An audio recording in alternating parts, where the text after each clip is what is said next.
So welcome everyone. Good morning, good afternoon, good evening. We'll start first, Babar, if I request you to start with the recitation, and then I will introduce the session. Sounds good to me, sir. And I believe we have 13 attendees who've joined us, and everybody else is also joining. And yes, if everybody can hear me in the audience as well, ladies and gentlemen, welcome to today's webinar on the future of finance careers from business partnering to global leadership. And as always, we will be starting off with the recitation of a few verses from the Holy Quran, and then we'll actually jump into the rest of the proceedings.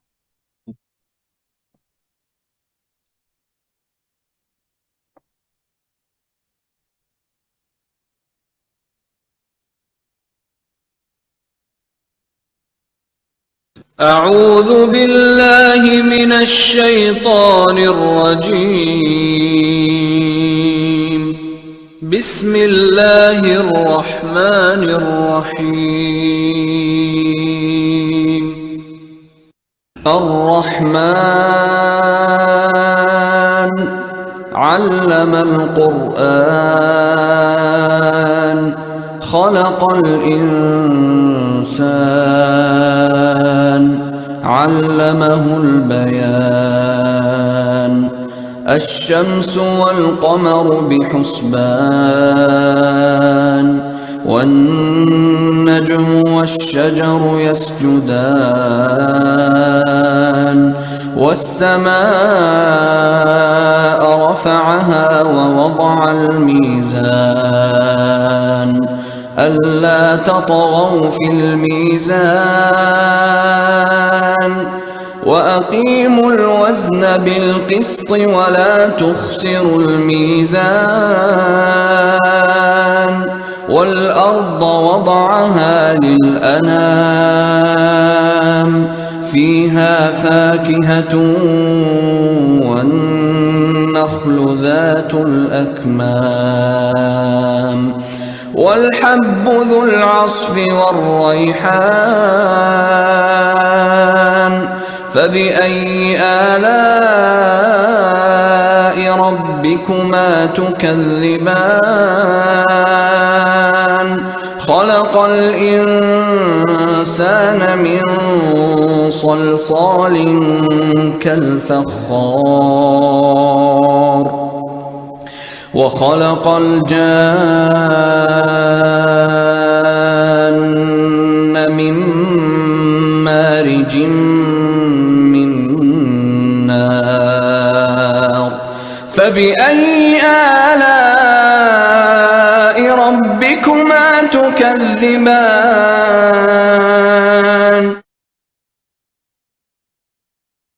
And now, ladies and gentlemen, before we begin, I do have a few announcements I'd like to make. First and foremost, if you are an ICAP member, make sure to mention your name and your membership number in the chat box so that we can allot your membership, your CPD hours accordingly. And we've got an incredible lineup of panelists and speakers here today. I'll just be sharing their names with you, and then I'll be handing it over to the moderator, Mr. Adil. And as you know, small introduction, Mr. Adil Makbul, he is an FCA, a CIA, and a CRMA. He is a member of the managing committee of the ASEAN chapter of ICAP members and a global audit director at Tetra Laval. Along with that, we have our panelists who are joining us. We have Mr. Paul Larson. He is an executive coach, an international speaker, and an author. We have Ms. Christina Ong. She is the finance business partner at Harvey Logistics, Malaysia. And we have Ms. Tehmeen Ahmed. She is also an FCA and a CFA, and she is the co-founder and MC member of the ASEAN chapter of ICAP members. So with that said, over to you, Mr. Adil. Jazakallah. Thank you so much for your kind introduction as well. First of all, good morning, good afternoon, good evening from where you are dialing in. We are very excited to have you guys and very warm welcome to this webinar on the future of finance careers from business partnering to global leadership. Just a quick reflection as well that this event is jointly organized by the ASEAN chapter of ICAP members in collaboration with the Southern Regional Committee of ICAP. So thank you all for joining us. Just a quick reflection as well that the finance careers have evolved rapidly. When I joined this profession 20 years, 25 years back, we used to do everything in the Excel file. So we never heard of the Power BI or those fancy tools as well. So more of the calculator and the computer was a new thing back then. Things have evolved quite a lot. Similarly, the role of the finance professional is no longer confined to the same just reporting and compliance number crunching. I see that today we are strategic partners. We are embracing the digital transformation as well. And more we are embracing the new buzz, which is artificial intelligence, which is probably similar to what internet was or .com era was 20 years back. And it brings new global leadership challenges as well, because it's no longer confined to a smaller place. I'm very much delighted to join by a very distinguished panels. Babar already gave a very high-level quick introduction, so I'll probably request one by one to our distinguished panelists to give a bit more brief to their background as well and share. And we're looking forward to learning a lot of things from you. So if I may start first from Paul, who's very experienced in what he does. And it's an exciting hour that I'm looking forward to. Oh, thank you. Thank you so much, my friend. That eloquent introduction. I'm very excited. I'm honored and humbled to be here and to learn as we create this learning community today. Mr. Deal, when you say that I'm very experienced, that experience comes with lots of mistakes I've made in my career as a leader, lots of successes I've had, and I'll hopefully share some of those today with all of the wonderful audience. I'm an executive coach, author, speaker, but more importantly, I'm sort of a human who's trying to figure everything else out in this world in terms of where we are today and where we will be tomorrow. And it's that journey that I focus on as a coach. I don't focus so much on the past because we can't change the past, but we can certainly look at our today and our tomorrow, and we can certainly influence that. So that's what I do as a coach. I work at the Wharton School of Business, and I just love inspiring people. So again, very excited to be here today. Thank you so much. Thank you so much in advance. I'm looking forward to tagging along in this learning journey with you as well. If I may go to Christina Ong, if you can kindly share a couple of words about yourself as well. Thank you, Adil, and thank you, Paul. It's such inspiring from Paul to actually share. We are all from a diverse spectrum of the panelists, and I'm truly honored and great pleasure to be here, to be able to share some ideas with the incredible audience today. And I hope to bring some positive energy to everyone right after the call. And first of all, I'm Christina, and I'm actually leading the finance department in Harvey Logistics. So I bring together, I think, years of experience in finance, operations, and logistic accounting. Many of you would be wondering why logistics and why I specialize so many years and focusing on just logistic accounting. Because since young, to me, like food is something that, it brings pleasure, and I'm quite passionate about food. When it comes to, Malaysia, Asian culture, food is almost everywhere, everything, right, in our life. So that's why I feel that there's a way in giving back to the community via my career path. That's why I enjoy logistics, because to ensure supply chain end to end and make sure, the sustainability of the business is also part of giving back to community. Beyond work, I'm also the DE&I champion for Harvey Logistics within the global services community. So we are connecting Asians, Europeans, and the US people together, within this community. And outside of work, I also enjoy Zumba. I enjoy networking and meeting new people, sharing of ideas like what I meant today.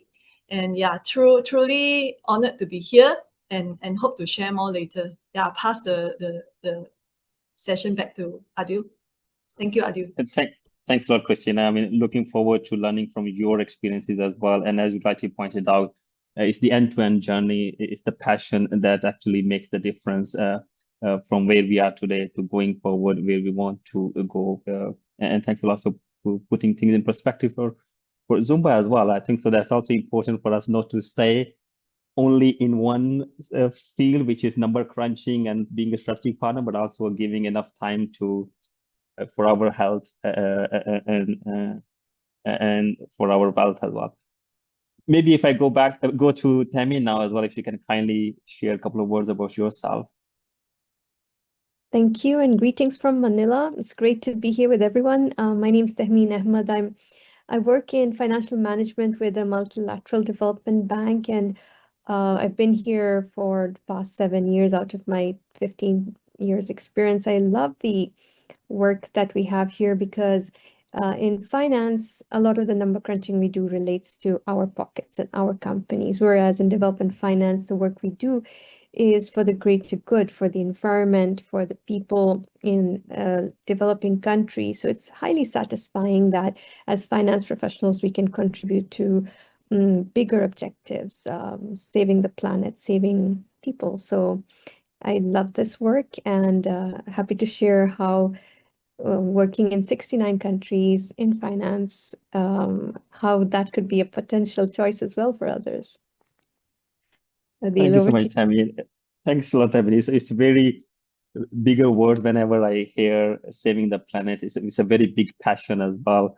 And it's very inspiring things to do that, going beyond our individual financial for the individuals or for the companies, to looking at a very broader future for the future of our next generations and beyond. So together, I think so today what we'll be exploring will be that how finance professionals can thrive in this dynamic landscape as well. And we have a very inspiring panelists that are here. So we will look into that. We'll also put some time toward the end to go through some question and answer. We'll structure the webinar into different sections as well. So I'll start first with the looking into how the finance careers have evolved. So if I may begin on that part, and if I may ask first question to Christina, that from your work, closely working with the business operations, logistics side in particular, how have you seen the finance careers that have evolved from a traditional, just a reporting number, to a true business partner? Thank you, Adil. It's truly a hot topic these days, right? Where we see like CFO roles evolve. But let me put everything together in a summary. I guess many years ago when we started to do reporting, a lot of times I guess for finance, usually they work in silo. It's just mainly completing the reports, compliance, and there's very little collaboration, cross collaboration between functions. But the role today evolved to be like a good storyteller. Basically, you need to possess that kind of analytical skill, translate that numbers into something that is meaningful and value added. So it's more like, you influence your stakeholders, telling them what is next, from reactive to corrective to proactiveness. So I always believe right now it's about embracing change. Everyone transform together. You can't just stop there at what you are doing right now. Even with reporting, these days we have, like you mentioned, Adil, just now about Power BI. So right now, all the stakeholders, basically, they can assess that report themselves, right? But your role in finance is more to like telling them what are the risks and opportunities from the figures that is hidden. It's not shown in that number itself. So in the business context, be the strategic partner to tell them what is next, steer their business together to ensure sustainability. Because at the end of the day, I believe the objective of a business is to ensure it's no sunset business, right? This is something that we would all want to ensure, and with the right level of margin to ensure profitability as well. So yeah, this is my take. And to continue with the continuous improvement plan, this is also something in the past we don't do. We only look at the past historical year to date. But right now we are looking at year to go. And moreover, we want real life data, which give you a visual of the real life visual of what is next, like your full year forecast. So real time reporting is something that is evolving. Thank you. Thanks, Christina. Very nicely put as well, that changing from reactive to corrective and then to proactive as well. And also probably one of the biggest skills of today and probably for future is also storytelling, that how do you convey that message, how they make sense of the data. And last but not least, as you rightly pointed out, is embracing change. So these are very important skill sets for the finance of today and for the future. If I may go to Paul, from your leadership coaching perspective as well, what skills beyond these technical skills and some of the skills that Christina pointed out as well, which are becoming critical for the finance professionals of today and for tomorrow? Yeah, absolutely. Wonderful question. Great question. Mind-blowing question, actually. And to build on what Christina said so eloquently, to me, we use the analogy of the Excel spreadsheet, that Adil that you talked about earlier, and we try to fit formulas in there. We get the numbers and the squares, and we put them in there. It's kind of like, this is what's going to be in this little box, right? It's not that anymore. So whether you're in finance or, for that matter, so many other enterprises, departments, or industries, it's not about either or. It's about the and. In other words, it's about integrating, blending. It's taking the science of what we do, validated for the picture here, this work of art. It's blending all of that together so that it impacts your team, it impacts your community, it impacts your organization, but more importantly, it impacts you. So it's a blending of that art and science. And what I love to always think about in terms of what I've done as a coach, but also what I've done as a leader, it's taking my IQ and blending it with my emotional intelligence, my EQ. And it's that blend of us. So it's not either or anymore and trying to kind of fit it into those boxes. Those skills have to be expanded, expanding this up here and opening this right here. And I'm pointing to my heart. I think it's over on this side, over here. And it's blending those together. And that is going to make you a successful professional, no matter where you are, no matter what you do, and no matter the industry you're in, but especially in finance. Thanks, Paul. I think so. You put it very eloquently as well, that blend of art, science, and that's true for any profession, as you mentioned. It's not only for finance. And I think so that if we put 2 plus 2, put these numbers, 2 science and 2 art, I think that will give us the whole 4, and that will not become just a 4, probably a 3 or 5. That's what accountants do when it comes to tax filing. Okay, maybe if I go to Tameen, looking on to what Paul was reflecting as well, what's the skills of the future? But in terms of, especially from your work in development finance, what misconceptions generally the organization and people hold about finance function itself? Because we heard from Christina, we heard from Paul as well, and it goes beyond just the numbers. It just goes beyond the Excel file. It goes to, we're discussing about science and art within finance. Never heard of that before for most of us. Yeah, no, a great conversation so far, Christine and Paul. And just to chime in, I think it's a crucial question relating to the misconceptions they have about finance. And I can speak from the development profession where I work in, is that we're really viewed as historians, whereas the real value that we can bring is that of a future. So it's comparing looking in the rear view mirror of a car to being part of the car navigation system, which I believe the finance profession is well placed to do. They really see us as scorekeepers or identifying or recording what's happened in the past, whereas we're not really just counting resources. We're here to model it in the most impactful way to deploy it for sustainable development. We're often seen as the department of no, so we say no to all new initiatives. We're wary of risk, which is also not true. I think that the finance profession can play a great role in identifying the long-term value and structuring for success. And thirdly, we're viewed as a compliance function. And at the base of it, yes, the baseline, we are supposed to ensure that funds are used for intended purposes, audits are done, but that's really just the bottom line or the floor of what we do. There's a lot more. Our true goal really is to translate every dollar into real world impact. And to ensure that the projects that we're developing energy projects or hospitals. They are there and financially sustainable for even when the project ends, and we build stronger institutions. So we're really looking to the future rather than what the box we've been placed in. And it's something we really need to work at to address. Back to you, Adil.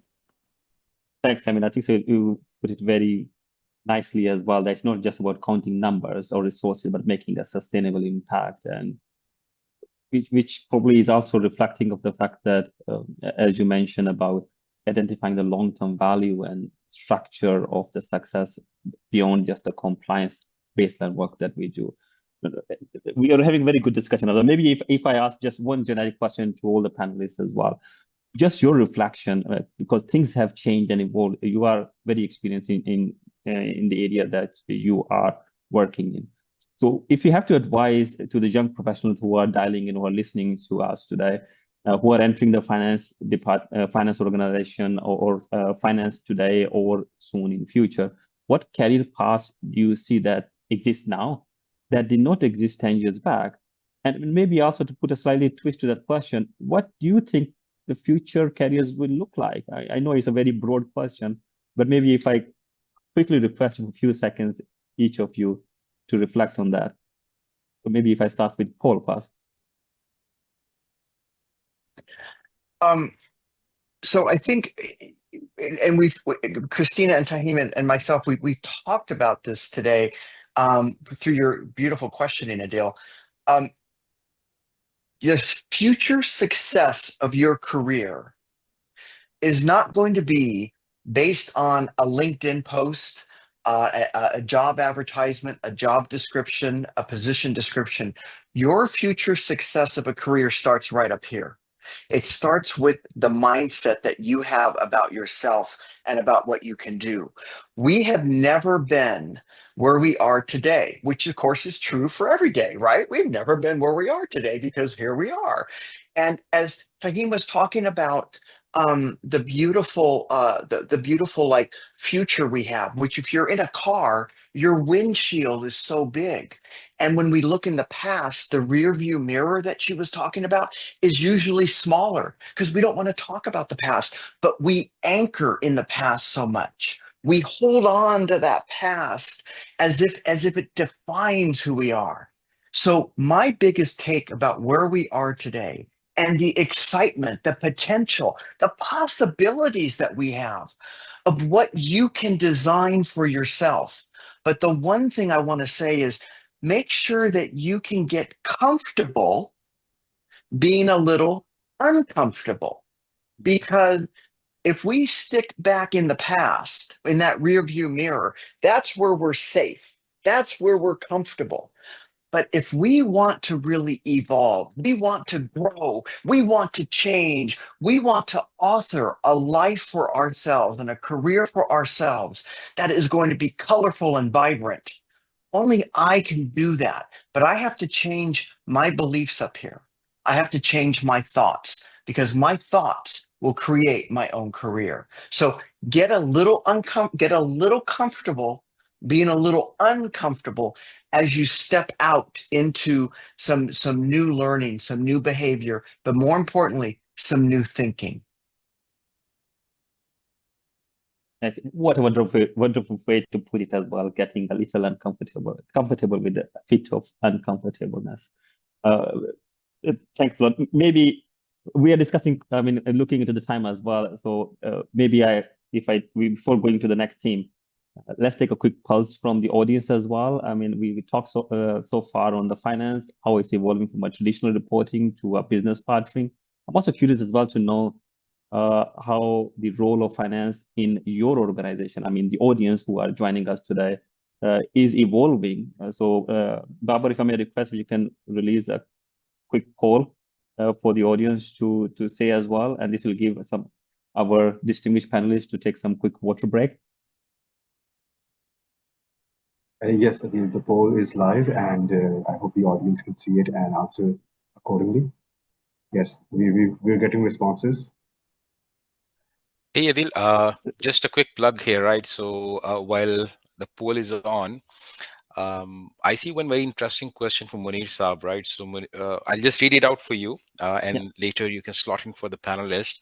So he's asking that does finance and accounting need a rebranding to more clearly highlight the broader role that the function plays in an organization? For example, HR used to be personnel, information technology used to be computer services, etc. So yeah, maybe it's around the rebranding and awareness. And there's also another interesting comment and observation. I think it's from Ghulam Mohiuddin. So first of all, he's complimenting on the selection of topic and the panelists, the awesome lineup of panelists that we have.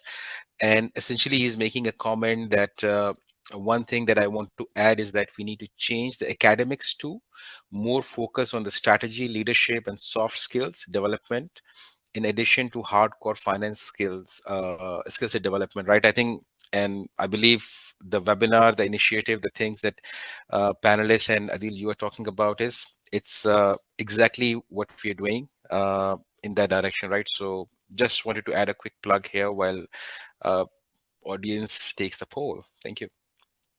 Thanks, Dr. Mayo. Maybe if I can quickly pose the first question to Christina, which was from Vanessa asking about how the is there a rebranding required for the finance functions and how that plays a bigger role in the organization. For example, HR used to be personnel, information technology used to be a computer science, for example.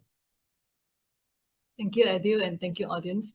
I guess my take is like the title is just a title. Eventually, you need to understand the function. So we create title from functions. For example, these days, the role of CFO, we don't call CFO, maybe we call business partner. Why? Because CFO can be also, overlapping with CEO role.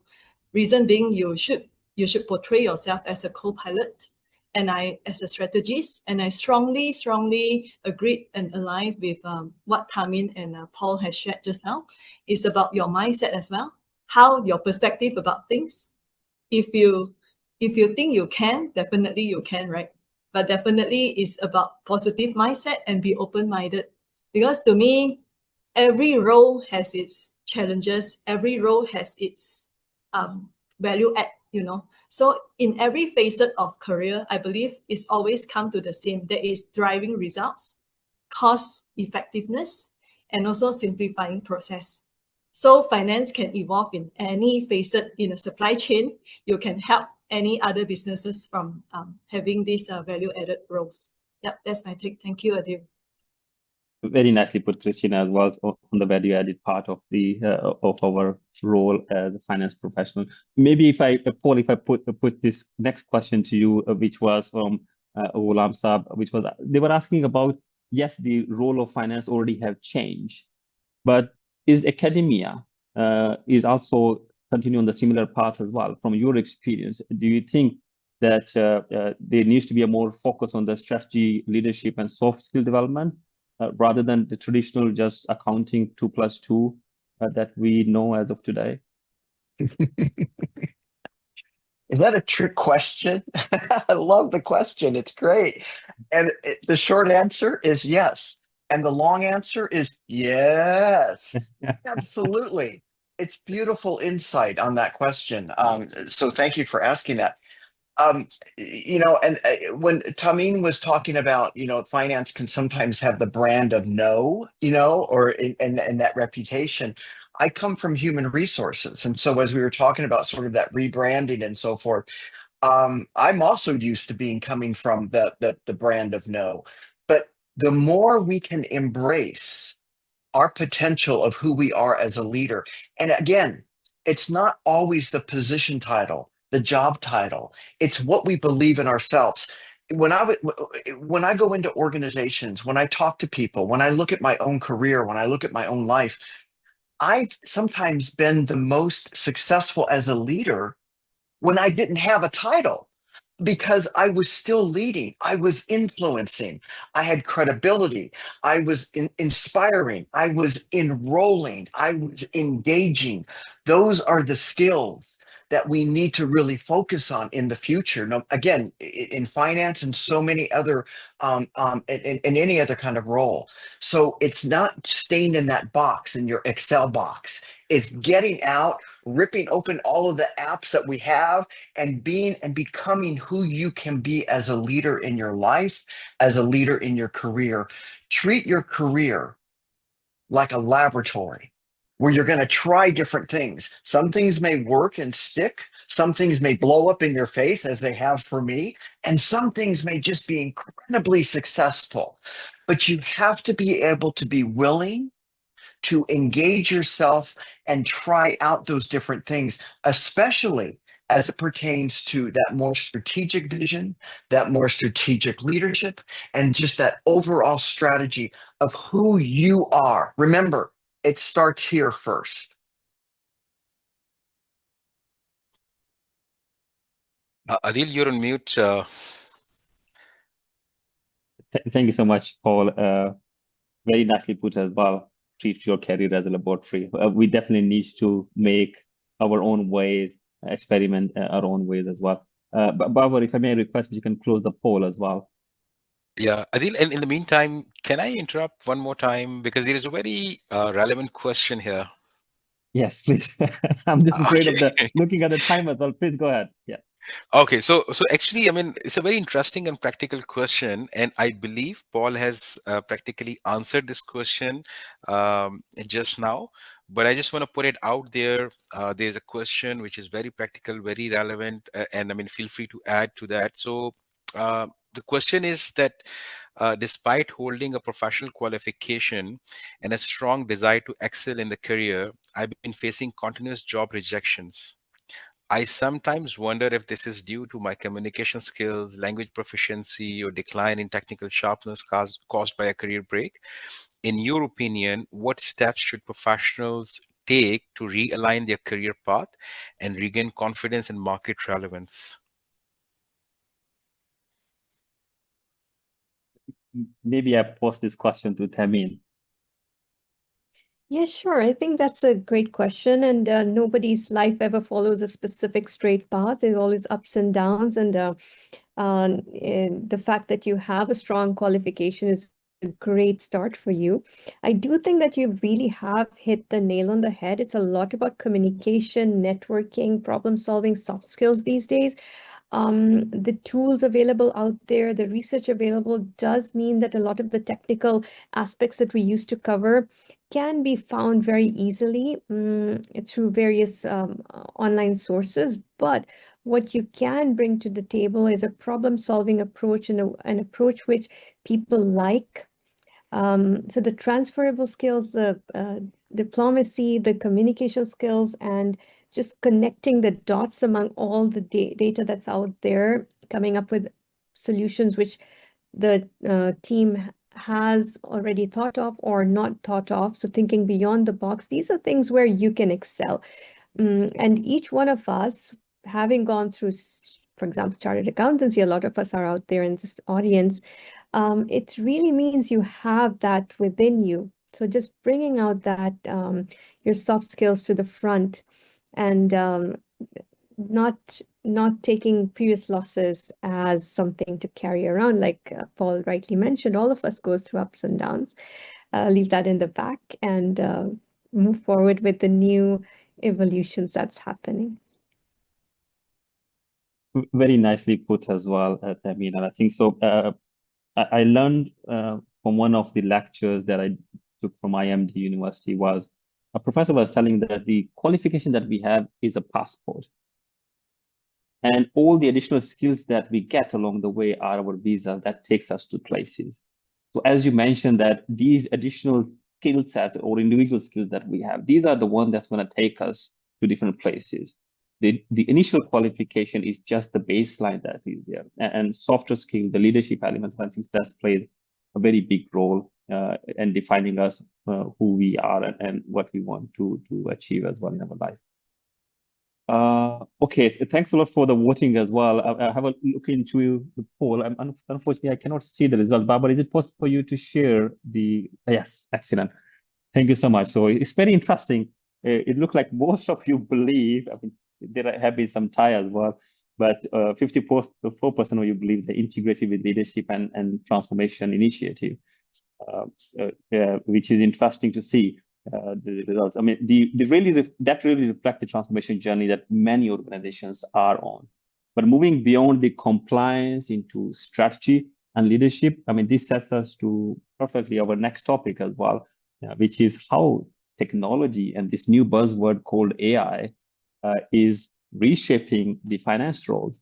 So if I may start first with the Paul, that how, Paul, you are coming from San Francisco, you are in the Bay Area where all the major investments happens, or the innovation happens as well, how AI and automations are disrupting these industries. What mindset shifts are essential for the finance professionals of today and for tomorrow to stay relevant? Yeah, great question. I like to think, AI is obviously a disruptor, just like the internet was a disruptor, just like the telephone was a disruptor. And of course, I'm dating myself here. Disruptors are great because they make us uncomfortable. And remember, we want to get comfortable being a little uncomfortable. And going back to that great question about the certifications and all those letters next to our names are wonderful because it shows our expertise. It's what you do with those. It's the story behind that. It's how you tell that story, as Tammin and Christina have talked about. It's all those things around all of that. So what it's going to take with AI as we go forward is what is going to be your authentic inspiration. That's what I ask myself. And that's what I ask all the folks that I work with in terms of a coach, in terms of the students, in terms of the leaders. When we talk about AI being a disruptor, you've got to look within to say, okay, how am I going to make this work for myself? Am I going to hold on to those certifications and get narrow and narrower and kind of anchor in that, and it becomes my rear view mirror? Or am I going to open those up to a growth mindset where things are a little bit more messy? Because remember, when we grow, it's kind of messy. It's not all fixed like we like it to be in those Excel spreadsheets. So the growth mindset is going to be key. It doesn't mean you have to take a huge risk and jump out of a plane without a parachute. You can take small, sustainable baby steps to try out new behaviors, new ways of thinking, especially as it pertains to AI, and especially as anything that disrupts your life. You have to figure out a way to integrate, to blend, but not avoid. Very nicely put as well. Integrate and plan and not avoid, and taking baby steps with an open mind, growth mindset. I also learned somewhere as well, it's not the AI that's going to take our job, it's the person who is using the AI that's going to replace us. Moving on to Tammin, I mean, it's very nicely put us as well from the digital transformation and disruption that are happening. But you have seen various digital transformation within your part of organization. How these digital tools are changing the expectations from the finance leaders as well, because now we need to be aware of information before the click of the button even. So how that is changing? Well said, Adil. And it's not really about delivering faster spreadsheets. It's much more than that. There's a fundamental shift in our value proposition that we bring to the table.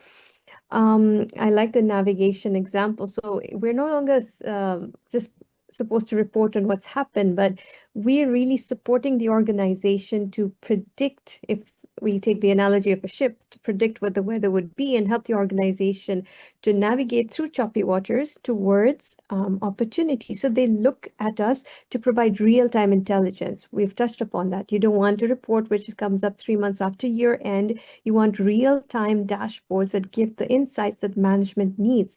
You need people who are going to build a compelling narrative out of disparate data sets and explain not just what the data is telling you, but why does it matter to the strategic direction of that organization. We need people who are going to say, if for your organization, use AI, use predictive analytics to tell us where to go. So for an organization, and we have a lot of organizations who are in this situation or impacted by climate risk, right? What would be the financial implications of climate risk, perhaps transitional risk? Will I have stranded assets 3 years down the road in this region? If so, what would be the least cost or best opportunity for me? So they're looking to us for key strategic direction. Like they would give us a number of projects and say, which of these projects has the greatest possibility of success given the historical trends? So we have a significant role to play using a digital transformation AI. And I think it's really important to know that we shouldn't shy away from AI as something difficult to learn as Python or R. AI really has a very user-friendly interface. So just asking it through a number of tries what you're trying to get at would help you produce much better insights than before with much more complicated tools, like I mentioned, the programming languages. So there's a world that we can do out there, and the expectations are very high. Back to you, Adil. Thanks, Lord. I mean, you rightly put it as well. The things are changing at a very fast pace. Now it's a natural language module instead of having a very sophisticated and complicated course to use the technology. And as you mentioned, that accountants and the finance professionals are no longer looking just what expectations are for hindsight, but foresight as well, using the predictability, how the future probably will look like. This puts in a very nice in a perspective as well for my next question to Christina. From your perspective as a finance business partner, I mean, which one of the successful examples on the digital adaptations that you have seen or experienced? I know that I'm limiting it to one, but please, as you may deem fit, please share your experiences. Sure, thank you, Adil. I think I will share the recent one, which is last year. E-invoicing, I believe, is not something new, particularly in Malaysia, and we are also trying to get, this e-invoicing is also started to get more and more popular within the Asian community as well. So e-invoicing is technology, right? But how to integrate it, how to simplify it with your existing system. So back to what Tamin has said, financial modeling comes into picture, i.e., how do we leverage based on the limited scarcity of resources that we have, perhaps based on ROI, and is a company willing to invest, for example, capex, or you're using a middleware? These are scenario-based situation where it comes to financial decision. So we are one of the pioneer batch. Honestly, we were all in the dark. So what we did was we embraced it with a positive mindset. We understood, from industrial best practitioners, from various accounting firms as well as a tax firm, and to understand the legislation, and particularly when they assess about the requirement, the tailor-made, custom-made to your company in specific, because a lot of importation, tariffs and all that, every company, the nature of the business is different, right? So this is coming from a lot of different perspective, and how do we bridge the gap from getting to there? So I always believe that AI is a tool. AI is a wheel, right? You just imagine you are a rider. You take on a path, you steer it with your bike, and you determine your destination. Where is your end game that you want to achieve? At the end of the day, we want to ensure successful and seamless implementation. And this is a chain effect. It's no longer only affecting one company in silo.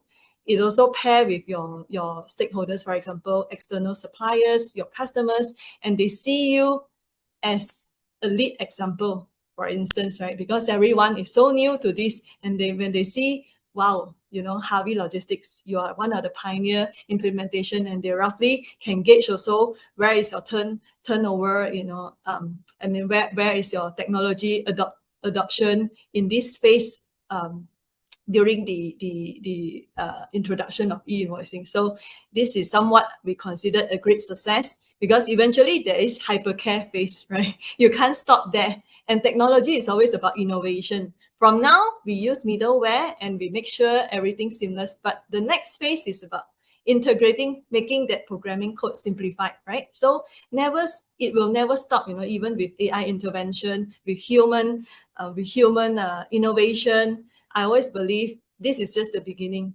So transformation, walking out from your comfort zone is always something you have to embrace in life. Thank you, Adil. Thanks, Christina. So transformation is just the beginning. AI is the enabler. We are in the driving seat, so we need to determine which direction we take. So very nicely put as well. Maybe if I do a quick round question on, do you believe AI will reduce our finance role? I think so that's on everyone's mind.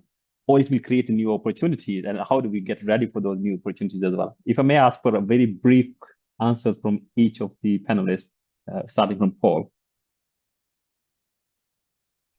So I'm sorry, Adil, could you just repeat your beautiful question that I only heard the last half of? It's probably on everyone's mind as well, that how the AI is reshaping us. But do you believe that AI will redefine or reduce finance role, or it will create entirely new opportunities?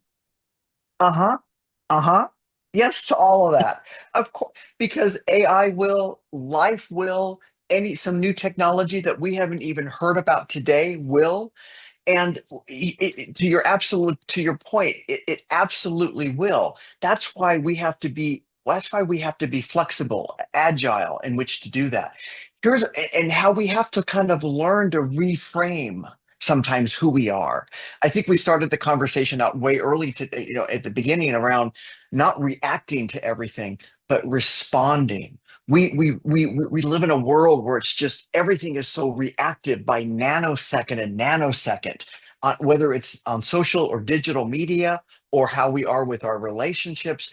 But learn to be very deliberate, learn to choose how you respond to the situations that you're dealing with, especially as it pertains to your career. Now, here's a reframe that I have used for myself. We talk about, like, I'm a successful finance leader. I'm a successful human resource leader. I'm a successful marketing leader. I'm a successful sales leader. Okay, that's like the rearview mirror that Tameen and Christina have talked about. Think about, I am a successful leader who works in finance. I am a successful leader who works a little bit in human resources. It's a little pivot. It's a little shift of our mindset that AI can certainly help us with. It can provide lots of incredible expansive knowledge to us. But we're not just going to be that finance leader that we're going to be hanging on to those certifications, and that's what's going to come out in my interview. I'm a successful leader in life who does all of these things. And yes, maybe my particular domain is finance, but it's not completely my identity. Reframing, and thanks, Paul. I think so that's very important as well for us to take a different rear view mirror.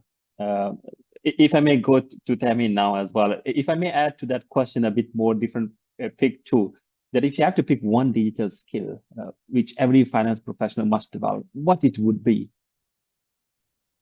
Yes, and to the first question, I think I would be brutal, is that, yeah, you either disrupt to be disrupted. And currently, it's essential for the finance professionals to see how they can reframe their skill set to the next level, which connects to your question, Adil, really on analytics and providing a story out of the analytics. So how do you provide the best possible insights from the data you have? That's what's going to be a key driver, because there's only so much that the machines can do. It's really you with your technical skill set who can show the strategic insights coming out of the data. What does it mean pulling together many different sets of data relating to the question at hand, and then telling what the strategic role should be? So I would say data analysis and insights from it is what's going to set us apart. Although there is a lot out there, and I would interested to hear what others might have on that. Maybe, Christina, if I may pass that one to you as well, because I think it's very interesting how we make sense of the data, because that's one of the skill set of the future. Technology enabled it, but we still need to make sense of it.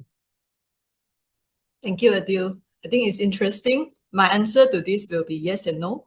As per what mentioned by Tameen and Paul, if you set boundary, you are you are just at your comfort zone and not stepping out, definitely you will be phased out, right? It's just like any other technology. It will be a sunset business, no longer can grow further.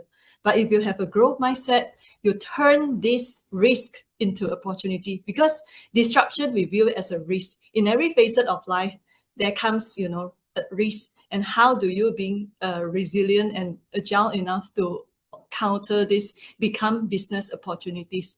Because to me, AI, you see many like the gen in industry is like ever going. Why? Because with AI intervention, they are able to create something out of it. So this is something that I believe turn risk into opportunity. And one thing about us being human, there's something about us that we need to capitalize, that is the human touch. Leverage on your context, because eventually when you go and propose for a business or commercial sense with acumen, right, all your insights that you share with the stakeholders, you are representing it. The AI can't do the work, right? AI can be, last time it's true, AI actually phasing out actuaries, but how we as business partner bring all this data into the business context. This is what I believe. Thank you. Thanks, Christina. Very interesting as well, putting things into context. We are the context. With the availability of the disruptive technologies, it also provides an opportunity for us to, of the finance leaders of today and tomorrow, to go beyond geographical limitation as well. So now we look more and more becoming global. Everyone is getting connected as well. So the boundaries are now seamless. And most of the professionals now, they aspire to be a leadership role which span across regions. It's not confined to one country, one department. It goes beyond that as well. So maybe if I again start with Paul, from your coaching experience and coaching the leaders worldwide, as we were discussing before this session, you are jumping from one country to another country. What are the most common leadership derailers that we have seen in finance leaders, and how they can avoid it, how to identify it and then to avoid it? Great question. As you said, in today's beautiful world, and I think our world is just beautiful, and it's got so much incredible vibrancy to it, and we have so much we can add to it. But some of the derailers I've seen just for leaders across the industries, especially in finance, but especially what I've dealt with, is not feeling that we're good enough, feeling that I'm a fake, maybe, or a fraud, or that I don't belong here. What we call limiting beliefs, that they start right up here. It's commonly called imposter syndrome.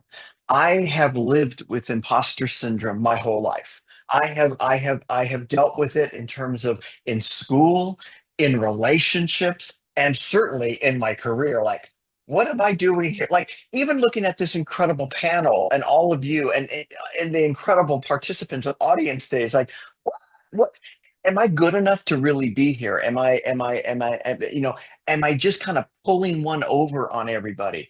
That's sort of what we can think when we have imposter syndrome. And many times as leaders, and this crosses all boundaries, all geographies, all industries, all enterprises, we keep it to ourselves. And I saw this as a human resource leader. I saw it just as in different aspects in terms of who I coach. So it's all about reframing where I might not think I'm good enough, or I think I'm faking it, but you've got to reframe that, because those derailers, they will derail us up here first, and that will derail us then anything we think, anything that we feel, and more importantly, anything that we take action on or that we don't take action on. So you want to reframe that. And again, it goes back to, wait a minute, I'm recognized for this. I'm valid. I validate myself for this. I can do this. Whatever those reframes can be, whatever those affirmations can be to yourself. Again, it goes back to, I'm a leader in life. I can figure some stuff out. I'm old and I've gotten to where I'm at, pretty successfully. So I've been able to figure some stuff out. So I think I can figure this next stuff out. So I'm a leader in life who just happens to work in all of these different areas. That is the biggest derailer, though, is imposter syndrome, not thinking we're good enough, not having that self-wealth that we invest in ourselves on, that gives us that beautiful, beautiful return on that investment. Such an insightful comments, Paul. Thanks a lot for putting things in perspective as well. Reframing imposter syndrome. Am I good enough? And I think so that all of us, one way or the other, has gone through, especially going before public speaking, if you are not used to it. So there are a lot of things that come along the way, and I can relate to a lot of these things. Thank you so much. If I move to Christina, working out of this Malaysia with your global exposure, how can professionals in emerging markets position themselves for the global opportunities, which goes beyond a specific region, but to worldwide? Okay, interesting. Thank you, Adil. I believe it's about creating value, differentiating yourself. It's just that you position yourself as a product, right? Why do you choose, even in interviews, why these candidates stand out compared to the other candidates, right? It's about you profiling yourself, creating values, setting your personal brand, but at the same time, you also have evidence or testaments from people, recognition that you actually have this ability to deliver things. But at the end of the day, whether, you get the job, to me, it's like when you go into that job, it's about starting that conversation, have this global alliance, internal sourcing. You have so many colleagues globally, right, through your network. And all you need to do is just initiate the conversation, because even during your one-on-one, your superior may not know what is next for you, right? So if you really have the intention, you identify the opportunity yourself. Because I always believe opportunity does not mean for those who wish for, but it's for those who chase an action on it. So procrastinate no more, start today. And there are many ways to this, right? Translate your knowledge into practicality.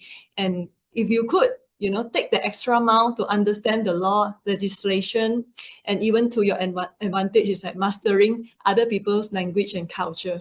Because these are all value add that doesn't stand on any book or practical lesson that we learn. So yeah, this is my take. Thank you, everyone. Thanks, Christina. Very rightly pointed out.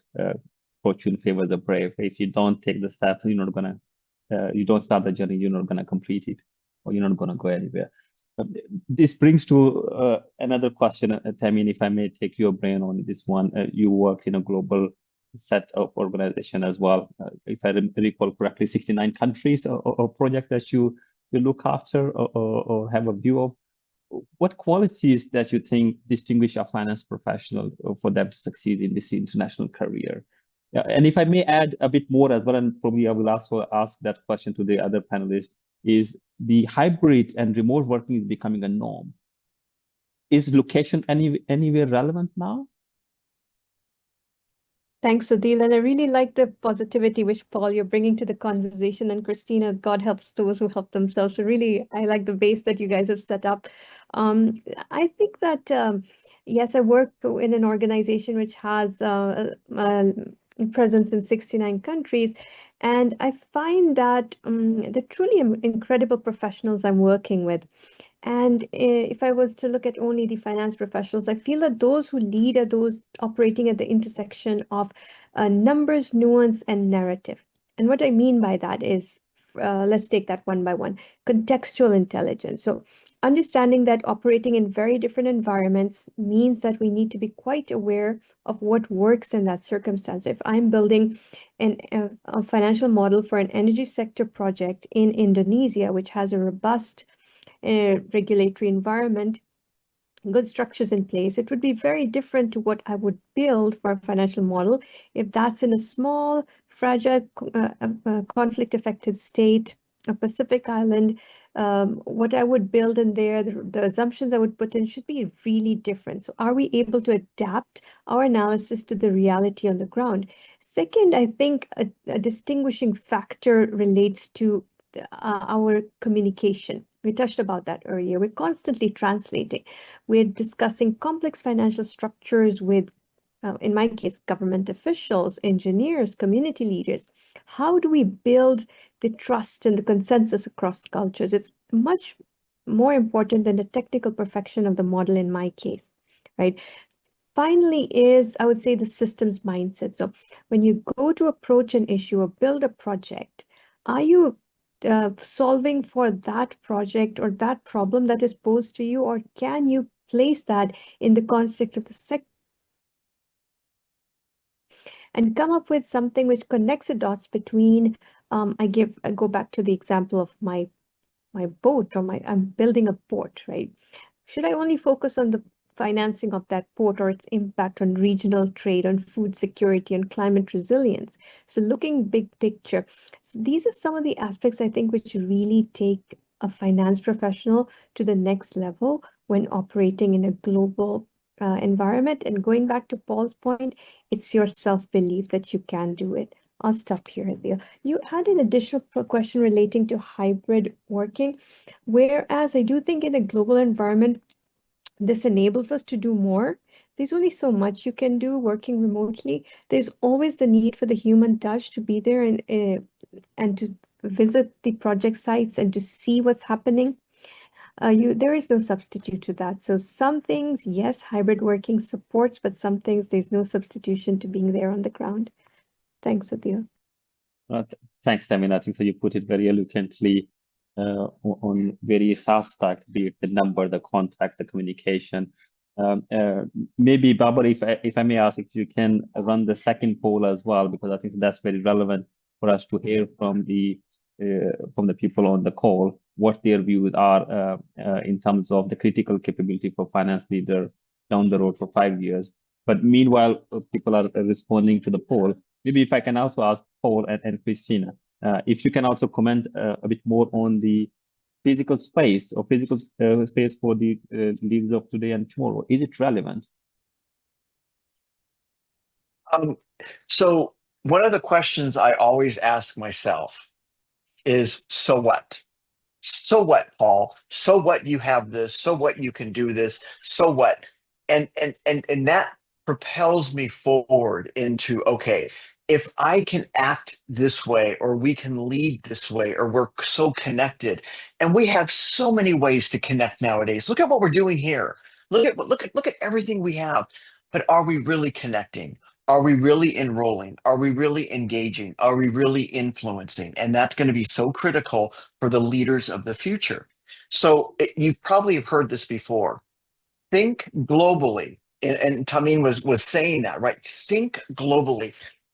Open this up. Open this up. Please open this up. Think globally, but act locally. And to act locally, what do we have to do? Well, we have to ask questions. We have to be curious. We have to be courageous, because sometimes it takes courage to say, "Excuse me, I'm not quite sure about the differences that I'm hearing here in Manila versus what might be in Cebu, or versus what might be in JB versus KL or Singapore and Bangkok, or wherever we are."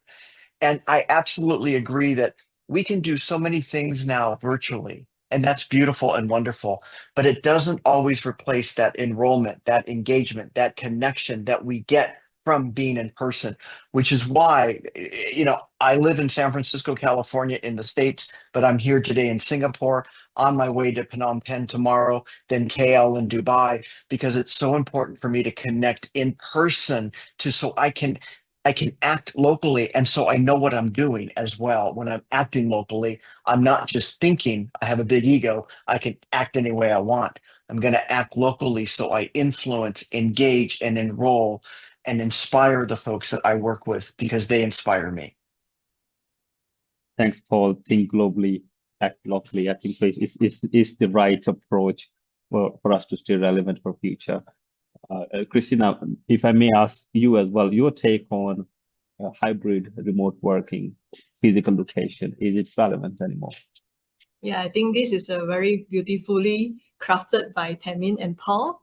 And I always believe, right, it has its pros and cons, right, everything. So the pros is that it's become so seamless. You can almost, reach out to your colleague as long as you have the network connection, right?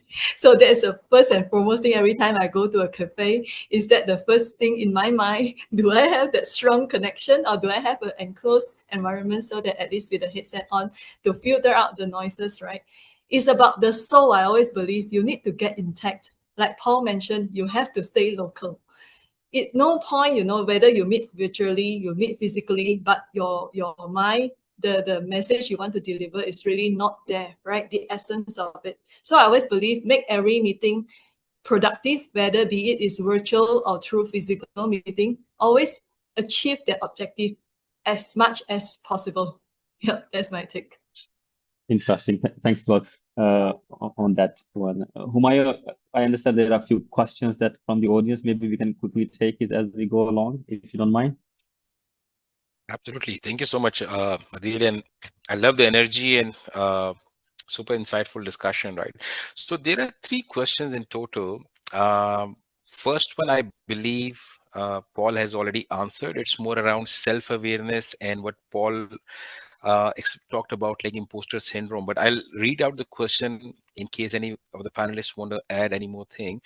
And the next 2 questions I can probably club together, and then I leave it to the panelists and Adil yourself to take it on. So the first question from Muhammad Awais, it is at a workshop on predictive index.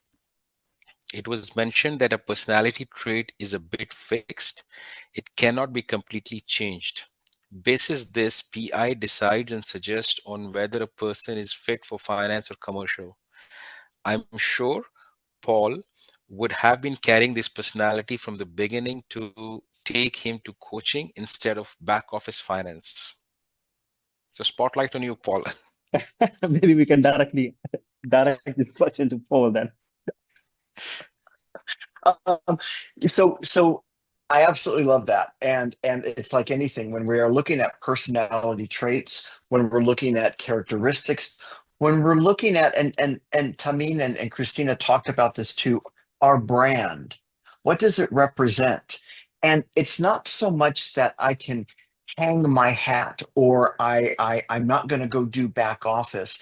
I can. When I was in human resources, I used to work in logistics. I used to work in systems. I used to do lots of project planning. I could do it from a technical acumen perspective. And to answer the question, but was it inspiring me? Was it enrolling me? Was I showing up as my best self as a leader doing all of that? I wasn't engaged. I wasn't committed. Was I doing a good job? Sure. But there was sort of like an emptiness around here. And I figured out, like, going back to what do I really want to do? I knew I had something in here that had to come out. And it was trying to find find my voice in terms of what I really wanted to do. Sometimes those things don't just occur to us, and they're not always easy to answer. But I knew that if I wanted to have a life where I was going to be inspired, where I was going to be enrolled, where I was going to be engaged, where I was influencing myself and serving myself so I could serve others, I had to figure that out. And that took me on that journey to be a coach, from 30 plus years in the corporate world. So yes, personality traits, personality assessments, personality characteristics can be a wonderful self-awareness tool, but don't just hang everything onto those. I've seen in terms of the leaders I work with now and the teams I work with, I see people anchor in that, like Tameen was talking about the rearview mirror. Well, I always am like this. I always do it this way. This is how I am, or we don't do it like that here. That doesn't matter. That doesn't mean we can't evolve. We can't finesse.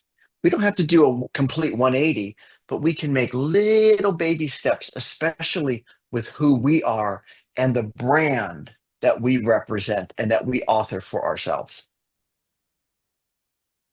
Awesome. Thanks, Paul. Okay, so there are 3 questions. I'm going to club them together because they are somehow complementing, relevant, and kind of balancing at the same time, right? So there's a question from Munir Saab about the large organizations. Then there's a question from Mr. Imtiaz Abbas Hussain about the small organizations, the CFOs, the role they are enabled or empowered to play. And then there is a very simple, straightforward question from Aftab Aslam. What skills organizations look for in finance leaders? So I'm going to just read out a bit of Munir Saab's and Imtiaz's question. So many companies, particularly large ones, are splitting the finance function into business partnering and reporting and compliance. Does the panel view this changing structure as an opportunity or a danger flag for finance profession? So that's one. And then on the flip side, in most small and medium entities, the owners don't like CFO to be involved in business decision making, as taking it as a confidential and confined CFO to his routine finance and accounting work with his staff. So how do you transform from routine business to leadership contributions in this situation? Adil and the panel, over to you. So maybe I request the structural part, be it the larger or smaller organization, to Christina, and then maybe I can request Amin to take the skills organization are looking for finance leaders. Okay, thank you, Adil, and thank you, Humayun, and thank you to the audience as well. I guess it's about how your perspective about things, whether you're in big organization, small organization, any title that you wear, put it aside, is about your mindset eventually, what you choose to be at the end of the day. But every organization, the objective is simple. Why they start up a business is because they want to make profit, right? So it's that customer-centric focus, I believe, is I call it commercially acumen, right? It's the commercial business sense that I think it requires, whether in bigger organizations, smaller organization, you have to align and grow with that company together with your customer as well. Because if the customer growth, your business is growing, obviously the other kaleidoscope to look at things is about your costs, right? How do you counter that inflationary impact? And how do you bridge the gap at the end of the day to reach that final destination, as I mentioned? But whatever it is, I always believe, right, is equally highly important for leaders to self-motivate ourselves. Because a lot of time, we keep motivating others, but deep down inside, a lot of us may feel very empty. And we're still, if they suffer from mental illness, that nobody ever realizes this, right? So you need to put your inner peace, your inner self, understanding, create some self-awareness, but at the same time, you need to stay focused what you want to achieve eventually. Yeah. Thank you. Thanks, Christina. Moving on, if I may ask you about the skills that the organization look for, the finance leaders of future. Thanks, Adil. What's your type? Well put, Christina. And I think just building on what you said, it's the core skill set as a finance professional remain extremely valuable to us, because the ability to read financial statements or the underlying data and to translate that into insights is not necessarily what every layman can do. So it's a critical skill set that they still need.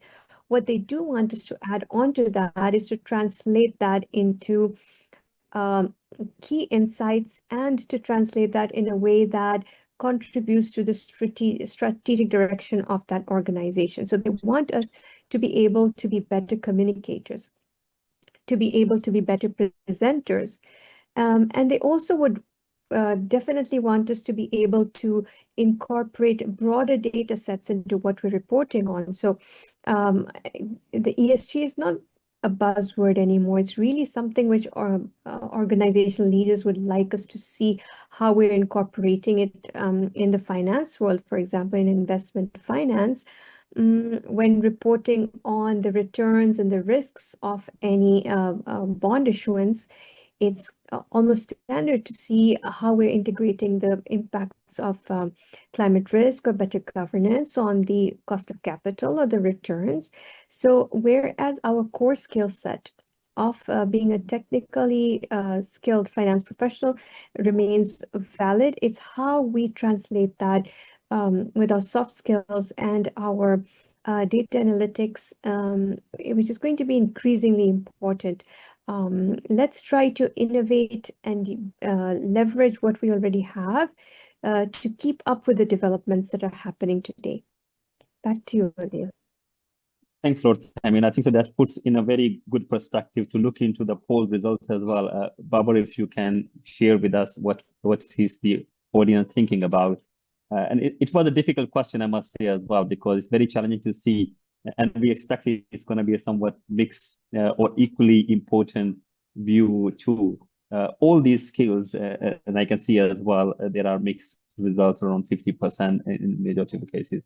All these six are equally important. And I think so. We wanted to put another option as well, all of the above, but we didn't want to box you guys to answer it. So I think so we can see as well it was challenging probably to take it.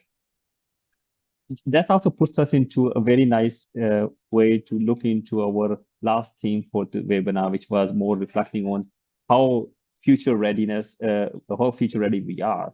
And also looking into that finance is just not about number. We discussed about the leadership. We discussed quite a lot about adding more value, but it's also about responsibility as well. It's about ESG, it's about sustainability, and how all of this can create a long-term sustainable value for the organization. Sorry, Tamin, for picking you up after answering that question. Maybe from your experience, because you are working and inspiring on that field quite a lot, on the sustainability ESG, how that is shaping the finance function, and how should professionals align their careers with these new emerging expectations? Thanks, Adil. That is a very important question. And I think along with AI, this is another of the most significant evolutions for our profession, because ESG is not something which we can view separately from the performance of any organization. It's a primary driver of the long-term value of our organizations, as well as, on the flip side, a key risk which we need to ensure we're addressing. So for us as finance professionals, first and foremost, we need to be fluent in reporting on a multidimensional balance sheet. So not just looking at profit, but people, profit, and the planet. And to be aware of the standards that are out there. We know that ISSB has issued S1, S2 standards, which apply to the broader annual reports, to be able to apply those to the and to interpret those in association with the financial information. So mastering integrated analysis. How does the financial information we're reporting on, as well as the non-financial ESG related information, how do they interplay, providing insights? And I give you the example of an agribusiness company, right? Water scarcity would significantly impact its operations and impact its cash flow. So there is a strong interplay between financial and non-financial information. A company with strong corporate governance would have a lower cost of capital. All these interplays require us to upskill ourselves to be able to answer integrated questions for decision makers in our organization. And finally, I think how finance professionals should consider ESG in terms of their skills is to move from framing it only as value protection to value creation. It is critical to ensure we are mitigating against climate risks, environment risks, social risk, governance risks. But beyond that, how do we position our organization to take advantage of the opportunities out there? So building sustainable supply chains, or investing in social impact projects that also provide a financial return. I do think that the finance leaders of tomorrow will be those with the foresight today who can fund and build a sustainable world. Over to you, Adil. Thanks a lot. It's very interesting and probably very relevant for the finance leader of future to, as you rightly pointed out, moving away from value protection to value creation, and knowing the whole value chain. I think it's an important part, and the impact that it brings beyond the business itself. And moving on to Paul, if I may ask a question as well. In the traditional way used to be, the decision making was maximum profit. Over the period of time, things have changed, and I think so. From a leadership perspective, what do you think the role finance will play in driving the purpose and, importantly, the ethical decision making in organization? Great question. Great call out on the rearview mirror of maximum profit. You know, it's still going to be maximum profit, but it's going to be maximum profit of the people that you lead and of yourself. So how are you making people profitable with their potential, with their strengths, with who they are, with how they work, how they collaborate, all of those things that make us as leaders in our lives. So it's still maximum profit, but it's not always going to be the dollars and cents that fit into the Excel spreadsheet. It's going to be, who are you as a leader and why does that matter? So one of the things I've done with myself, one of the things I do with the folks that I work with or coach, we all have that inside of us now. It's not something that we always have to go grab another book on or an academic journal or go do another assessment. That's all good. But we have all of that inside of us right now. And I keep things very simple because I have to be. I like, okay, I got it. Let's just simplify this. What are your top 3 characteristics, your top 3 values, your top 3 traits that make you distinctive as a leader? Keep it very simple. Just draw a triangle, right? Put yourself in the middle of that triangle, me. And then what are those top 3 things that you do as a leader that differentiate yourself from other leaders today, and that you will expand on those for tomorrow? It's kind of like, I call it the TED Talk on leadership, right? If you're going to give a 5-minute TED Talk on leadership, your story, like what Christina said at the very beginning of our session today, your story as a leader, your story as a person, your story as a human, what makes you so distinctive? What brings that value to your team, your organization, and more importantly, to yourself? What is that story? That is what's going to distinguish the leaders of today from the leaders of tomorrow. Because remember, it's not, I'm a successful finance leader today. It's tomorrow, I'm going to be a successful leader who happens to be in finance or human resources or marketing or sales, or guess what? All of those things, because the leader of tomorrow is going to be doing all of those things no matter the enterprise that they work in. Thanks, Paul. Keep it simple. Understand your story as a leader. Again, reflecting more on the reframing. Very interesting perspective as well. Thanks a lot for those insights too. Christina, if is a buzzword, everyone should learn about AI because this is the skill of today, right now. But in your view, what is the most underrated skill for the future-ready finance professional that we are often overlooking? Thank you, Adil. Great question. I believe first and foremost is about versatility and flexibility, because a lot of time we overlook people with potentials. We just look at people at their specialized skill, but we don't look at candidates or talents if at any time they are ever ready to have that span of control or to take over different roles with different tenacity. So I always believe these are talents that portray themselves with a lot of confidence.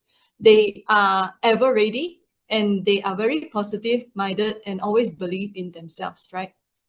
I guess as leaders, like Paul and Tamin share, we are not only growing the company financial profit, nor just growing ourselves, moving on to the next corporate ladder level, but at the same time you are also growing a team, the legacy that you leave behind wherever that you go. The company, even without your presence, it is still growing. So those are sustainable initiative that I call it, right?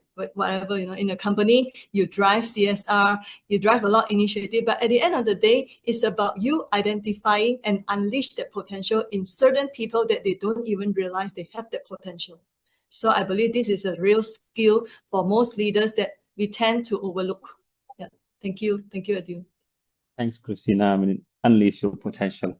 It has been a very inspiring and interesting discussion. Thank you so much for your time as well.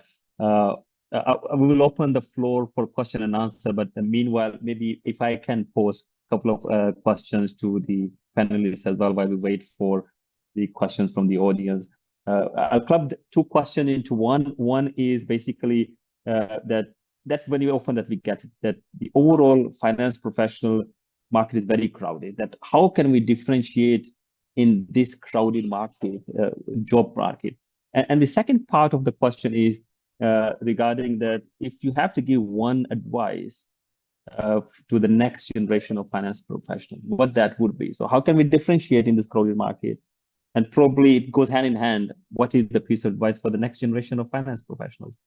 Maybe if I start first with Tahmeen and then we go to Christina and then we go to Paul. Yes, I think that is quite a difficult question to answer right now. There's a lot of change happening in the markets, in the job markets, and I would really say that my advice would be authentic. Each one of us has a certain value proposition we bring to the table, and it's very important to look into yourself and see what that is that distinguishes you from the other people. I know that when I went into finance, I initially thought I'll be a great auditor. I then thought I would be a great investment banker, but I found that my real sweet spot is in development finance. So you really have to see not what the most flashy object out there is, but what is your strength compared to the others, and then make your way according to that. I'll stop here with you. Thanks. I mean, if I may go to Christina, your take. Sure. I mean, I believe it's always like growing with the flow. Go with the flow, right? Don't set yourself as in I want to be this, I want to be that. Do not over stress yourself, because I always believe in every opportunity it's about how you leverage and maximize, optimize your opportunity, contribute your best. Sky will be the limit if you do not limit yourself. This is my take. Thank you. Thanks, Christina. Sky is the limit. Paul. You know, it's really hard to top what Tahmeen and Christina had just said, and I would just add sort of my icing on it, which is, what is your authentic inspiration? What is your AI? What drives you? What is that DNA? Because what inspires you is how you can inspire others. You know, Tahmeen did a wonderful example of when she got into finance, she thought she was going to be an auditor and she thought that was going to be the direction, and she ends up in a whole different area because she actually looked within. And she says, what inspires me? What interests me? She could have went and been an auditor, and she probably would have been an A+ auditor. But would she have felt empty inside, as Christina was talking about earlier, right? And we don't always know why, because we're always looking outside of ourselves. Sometimes we're not looking inside. So I always ask the question of myself, what's my AI? You know, it's like, what is going to authentically inspire me? And that's how I got into coaching. That's how I do what I do. Please ask that of yourself, because that's going to be the key differentiator. And as somebody who has interviewed hundreds and hundreds of people for jobs, I can tell the folks who have that self-awareness that can come in and own it and embrace it and engage it, versus somebody who just memorizes a script of good interview questions and answers, right? And you can tell that authentic inspiration that people have. And I just think we live in this incredibly chaotic, colorful, wonderful time right now, where we can look at how we can use technology, we can use all these advancements to our betterment, but it is up to us to start right up here. Thanks, Paul. We couldn't have ended this session better than this note. I think so. We have discussed quite an interesting reflections looking into how the finance careers are shifting from the numbers, looking into how the digital skills and growth mindsets are essential for us to stay relevant today and for future. And most importantly, how the leadership in finance is not only about influence, it goes beyond to storytelling. It's about the global outlook, while at the same time local thinking and going towards the ethical responsibility in the decision that we take. On behalf of the ASEAN chapter and the Southern Regional Committee of ICAC, I would like to thank you all for very insightful and very exciting discussion as well. Thanks a lot for keeping that energy throughout the way. It's a long day, but thanks a lot for sharing your insights and for all the participants to join in as well. We hope that we leave with you some ideas and inspiration for your career path in finance. Please stay connected with us as well and look forward to seeing you in future ICAP members. Maya, is there any more questions that we have that we would like to quickly post to the panelists? I know that we are running over time, but I just let me have a look in case there are more questions.